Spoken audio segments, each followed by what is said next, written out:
Selamat datang di channel video YouTube kami. Jangan lupa subscribe-nya, kemudian like, dan jangan lupa share, bagikan video YouTube kami ke media sosial kalian masing-masing. Terima kasih.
Assalamualaikum warahmatullahi wabarakatuh. Sampurasun, salam rahayu, salam budaya. Kembali lagi dengan channel kami Gus Bayu Shefi dan dengan saya Kamas Bayu Shefi.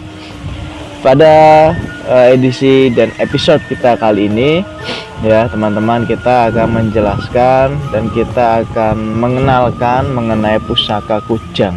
Nah, sebelum kita menceritakan pusaka kujang lebih lanjut, jangan lupa subscribe-nya, kemudian like, dan jangan lupa share, bagikan video channel Gus Bayu Shefi ke media sosial kalian masing-masing agar kami bisa memberikan video yang lebih menarik lagi dan menghibur teman-teman di sana. Ya, jangan sampai kelupaan subscribe dan like dan share, bagikan video kami ke media sosial kalian masing-masing. Oke sahabat channel Gus Bayu Shefi, tema kita hari ini kita akan membahas sebuah pusaka kujang. Apa sih pusaka kujang? Dari mana sih pusaka kujang? Dan sejarah bagaimana? Oke, kita kupas di episode kita kali ini. Nah, yang saya pegang ini adalah pusaka kujang. Pusaka kujang beda dengan keris. Kujang itu berbentuknya seperti ini. Nah, ini kujang yang saya pegang ini namanya kujang kuntul. Kujang yang saya pegang ini adalah kujang kuntul namanya. Kuntul itu nama jenis. Karena kujang itu baik jenisnya, ada kujang ciung, ada kujang lana, kujang geni, ada kujang kuntul, ada kujang badak, kujang naga, banyak macam-macam jenis kujang. Nah, saya pegang ini adalah kujang naga. Dan kujang juga memiliki lubang. Lubang ada lubang 4, lubang 3, lubang 1, lubang 7, lubang 9. Ya, di sini. Nah, ini namanya kujang kuntul. Ini panjangnya sekisaran 20 cm. Kujang sepuh asli rata-rata seperti ini. Nah, ini pamor singkir. Nah, namanya kujang kuntul. Ini era pembuatannya era Pajajaran. Itu abad 1400-an. Dibuat oleh empu dari Pajajaran. Nah, pusaka Kujang Kuntul. Kujang Kuntul itu berasal dari Jawa Barat, Pajajaran. Di masa pembuatannya itu di era Prabu Linggabuana, yaitu raja pertama Pajajaran. Itu di tahun abad 1200-an. Itu era di zaman Pajajaran, era Prabu Linggabuana, di Majapahit eranya Prabu Hayam Wuruk. Nah, ini pusaka kujang. Pusaka kujang itu dahulunya sebagai simbolis ya, simbolis pusaka atau agemannya punggawa dalam kerajaan ya. Seperti lubang 3 ini memiliki arti maknanya. Setiap lubang dalam kujang ini memiliki makna, kandungan, dan simbolisnya. Jadi seperti kujang 3, lubang 3, Kujang Kuntul ini dulu adalah agamanya seorang tokoh penyebar agama, seorang wali Allah ya. Seperti ini memiliki simbolis, dan setiap kujang ini selain simbolis juga setiap jenis dan lubang tergantung siapa yang memegangnya. Kalau kujang yang dipegang oleh raja-raja itu biasa kujang naga ya, kujang naga, kujang ciung lubang 9, terus lubang 1 itu ageman raja-raja. Kalau lubang 4 itu agamanya para pasukan itu apa, ibarat kata posisinya paling bawah pasukan, itu lubang 4. Nah, jadi kujang itu adalah sebuah pusaka senjata tradisional dari Kerajaan Pajajaran, Jawa Barat ya. Kujang. Kalau di Jawa kan keris, tapi di Jawa Barat juga ada keris. Nah, tapi kok ciri khas keris era Pajajaran dan Cirebon, dia looknya itu tidak luwes, tapi looknya itu berbeda sekali dengan era-era pembuatan di Jawa ya. Khususnya di era Mataram, Majapahit itu beda sendiri pembuatannya. Di Pajajaran juga sama pembuatannya. Di Pajajaran selain kujang yang terkenal juga pusaka sombro itu ya kan. Selain kujang juga terkenal pusaka sombro. Pusaka sombro kalau di Pajajaran itu kan buatannya Nyi Sombro, pijitan tangan. Nah, oh ini era-era Pajajaran ya, pusakanya peninggalan dari abadnya raja dipimpin oleh Prabu Siliwangi, Raja Pajajaran, yaitu abad 1400-an yang saya pegang ini. Saya pegang ini peninggal abad 1400-an yang dipimpin oleh Prabu Siliwangi. Nah, ini ciri khas pusaka kujang sepuh seperti ini pamornya. Nah, udah kemakan zaman pusakanya. Dulu pusaka kujang ini saya dapatkan amanah dari Jawa Barat, dari Bogor ya. Ini pusaka kujang ini saya punya 2, satu Kujang Kuntul, satu Kujang Sajen. Kalau Kujang Sajen yang satu saya punya itu digunakan sebagai sesaji atau tumbal, misalkan untuk menetralisir kekuatan negatif dan sebagainya. Nah, kujang ini Kujang Kuntul lubang 3, dul agemannya seorang ulama, tokoh ulama dan penasihat kerajaan. Lubang 3, lubang Kujang Kuntul. Nah, ini sangat unik sekali ya sahabat channel kujang. Saya ngolesi kujang cuma ini satu-satunya, ada 2, yang satu Kujang Sajen, jadi buat pelengkap pendamping. Lubang 3 yang paling banyak saya koleksi keris sama tombak. Nah, sahabat channel, sungguh luar biasa ya, senjata peninggalan leluhur kita beraneka ragam. Ada keris, ada kujang, ada pedang, ada tombak. Kemarin kita sudah bahas keris, kemarin juga kita sudah bahas tombak ya. Sekarang kita bahas kujang. Kujang pusaka Pasundan, Jawa Barat ya.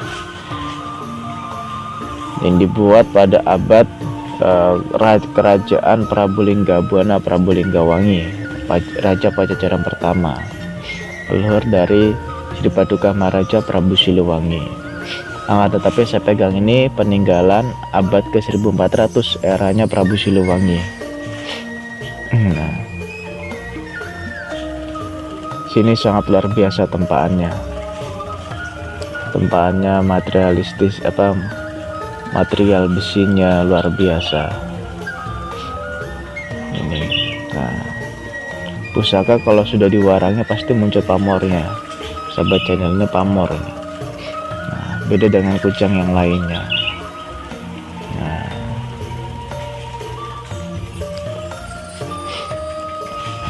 jadi kujang itu ciri khas pusaka dari masyarakat Jawa Barat. Makanya Jawa Timur dengan Jawa Barat itu kan aslinya masih satu darah satu leluhur.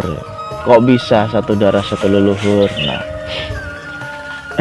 jadi diambil dari kisah Raja Mataram kuno era Wangsa Sanjaya. Wangsa Sanjaya itu berasal dahulunya dari kerajaan Galuh sebelum mendirikan kerajaan Mataram kuno. Dari kerajaan Galuh, kemudian kerajaan Galuh diberikan kepada Prabu Adimulya Sang Cipta Permana Kusuma. Itu adalah orang tua dari Prabu Ciumanara. Kemudian Wangsa Sanjaya mendirikan kerajaan Wangsa Mataram kuno. Itu sebelum ada Majapahit dan sebelum ada kerajaan-kerajaan lainnya. Pajajaran belum ada, itu masih Galuh, Mataram kuno ya. Kemudian Mataram kuno setelah runtuhnya Wangsa Sailendra, kemudian Wangsa Sailendra ini masih keturunan dari Wangsa Sanjaya. Kemudian di Jawa Timur ya, dari keturunannya Wangsa Sanjaya, dari Wangsa Sailendra, yaitu Prabu Busendok. Prabu Busendok ini masih kakeknya dari Prabu Erlangga ya, dari Prabu Erlangga. Nah, kemudian dari Busendok Prabu Erlangga Kahuripan, dari Kahuripan kemudian ke Panjalu atau Kerajaan Doho. Nah, dari Kerajaan Doho kemudian ke Singosari, dari Singosari kemudian ke Mojopahit. Nah, dari Mojopahit kemudian ke Kerajaan Demak, kemudian Pajang Mataram. Masih satu darah. Begitu pula di Jawa Barat. Jawa Barat dari Kerajaan Galuh. Nah, Prabu Adimulya Sang Cipta Permana Kusuma ini kemudian punya putra Prabu Ciumanara. Nah, kemudian punya putra Dewi Purbasari, punya putri Dewi Purbasari, kemudian menikah persalingan antara Sunda dan Galuh. Nah, dinikah itu kan, kemudian kemudian berdirilah kerajaan Pajajaran dipimpin oleh Prabu Linggabuana atau Prabu Linggawangi, sebelumnya Prabu Siliwangi. Kemudian terus sampai ke Prabu Siliwangi, kemudian sampai ke Keraton Kasepuhan Cirebon atau Keraton Pakuwati dulu Cirebon, dipimpin oleh Kanjeng Sunan Gunung Jati. Sunan Gunung Jati masih keturunan dari Prabu Siliwangi dari jalur ibunya, dan masih keturunan dari Nabi Muhammad dari jalur ayahnya. Nah, kemudian ke Kesultanan Banten. Sultanan Banten Syekh Manasudin masih putra dari Kanjeng Sunan Gunung Jati. Aslinya masih satu darah semuanya. Yang di Jawa Timur masih ada darah dari Jawa Barat. Nah, Jawa Barat juga masih satu saudara. Dari Raden Wijaya, Raja Majapahit, ibundanya itu berasal dari Sunda. Nah, Raden Wijaya sendiri ibunya berasal dari Sunda. Masih ada blasteran dari Sunda Raden Wijaya, Raja Majapahit. Jadi masih satu darah. Nah, inilah yang dimaksud dengan Bhinneka Tunggal Ika. Satu suku, satu bangsa, satu negara, walaupun berbeda agama. Nah, saya sendiri pun sangat menyukai kujang. Nah, jadi di rumah saya selalu mengolesi keris, juga mengolesi kujang. karena saya sendiri pun juga lahir di Jawa Barat ya, walaupun asli Kediri tapi saya lahir di Jawa Barat, besar di Jawa Barat. Kemudian di Kediri karena belum merantau Jawa Barat, jadi saya sangat cinta sekali dengan kujang, dan kujang juga keris tombak. Nah, saya agem ini adalah kujang kuntul era Pajajaran abad ke-14, era Prabu Siliwangi atau Raden Mundingwangi, Raden Pamanah Rasa, putra dari Prabu Anggalarang bin Prabu Niskala Wastu Kencana. Nah, subhanallah sahabat channel. Jadi karya leluhur kita itu beraneka ragam.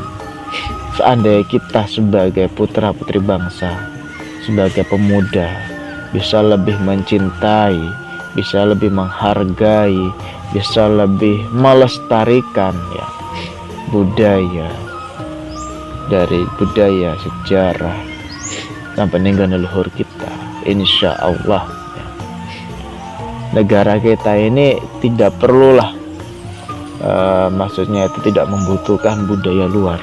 Budaya kita sendiri, alam kita sendiri pun sudah sangat kaya aslinya sebenarnya. Jadi buat apa kita kok ya cita-cita ingin ke luar negeri dan sebagainya, padahal negara kita ini negara yang kaya, kaya akan budaya, kaya akan sejarah, kaya akan alamnya.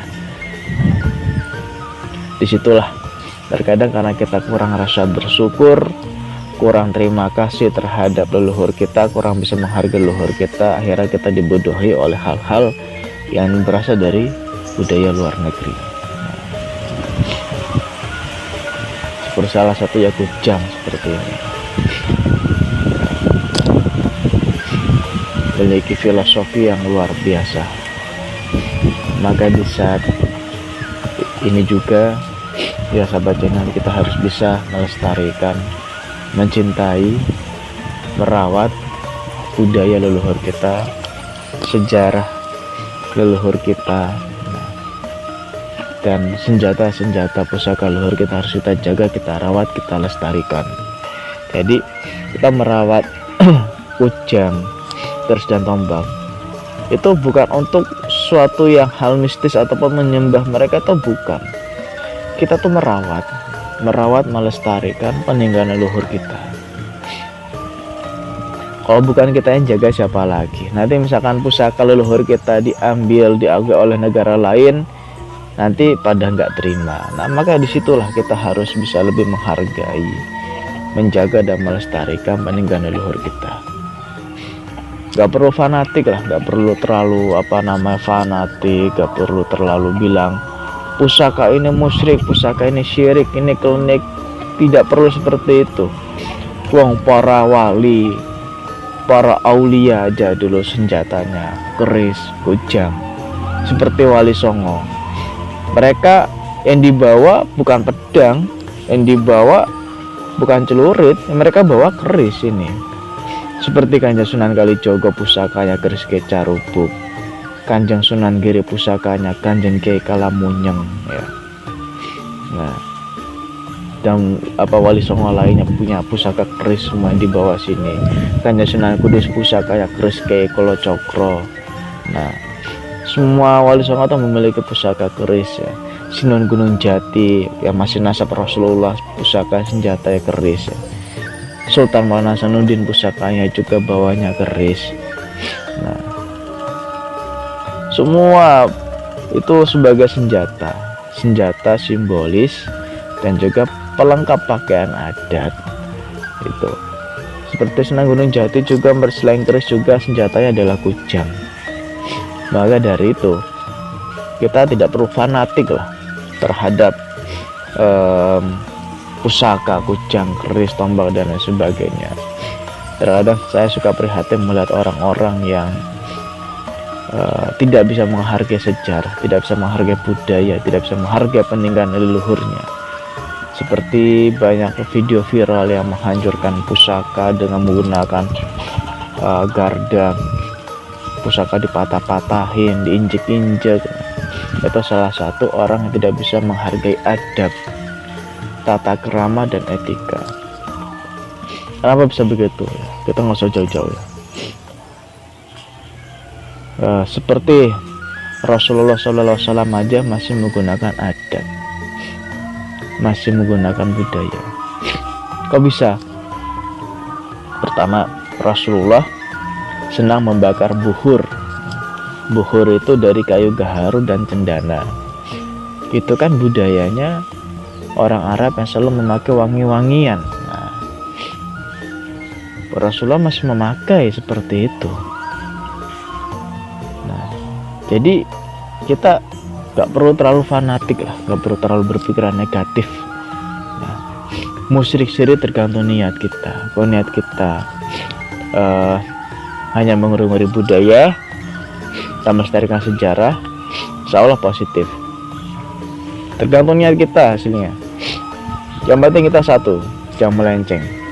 Iman kita, tauhid kita jangan sampai melenceng. Jadi seperti kita mengikuti Kuja ini sebagai mengurung-urung budaya, melestarikan sejarah. Jadi kita manfaatkan sebaik-baik mungkin, jangan sampai diakui dan dirusak oleh orang-orang luar ya, yang ingin mereka rusak dari bangsa itu lewat dalam. Karena seperti Wahabi dan budaya luar, mereka ingin menghancurkan negara kita tuh secara terlihat tidak bisa. Maka yang mereka rusak pertama kali itu apa? Sejarahnya, sejarah budaya yang terlebih dahulu mereka hancurkan perlahan-perlahan. Maka karena dari itu kita harus bisa menjaga. Ayolah kita bareng-bareng, kita bersama, kita menjaga, merawat, melestarikan ya, leluhur kita, budaya leluhur kita, sejarah leluhur kita, senjata-senjata karya leluhur kita, agar tidak dirusak, dijajah, ya, diakui oleh negara lain. Naudzubillah min dzalik. Oke sahabat channel, cukup sekian ya tema kita kali ini mengenai kujang. Seperti saya bilang tadi dan seperti yang saya bilang kemarin, kita harus bisa melestarikan, merawat, menjaga peninggalan leluhur kita, karya leluhur kita, budaya leluhur kita, dan sejarah leluhur kita. Karena itu adalah tanggung jawab kita. Kalau bukan kita menjaganya, lalu siapa? Jadi di saat negara kita, sejarah sudah dihancurkan oleh negara lain, jangan salahkan negara, tapi salahkan diri kita. Karena kita dari awal tidak bisa menjaga, tidak mau merawat dan melestarikan peninggalan leluhur kita. Cukup sekian sahabat channel mengenai kujang, tema kita kujang pada saat ini.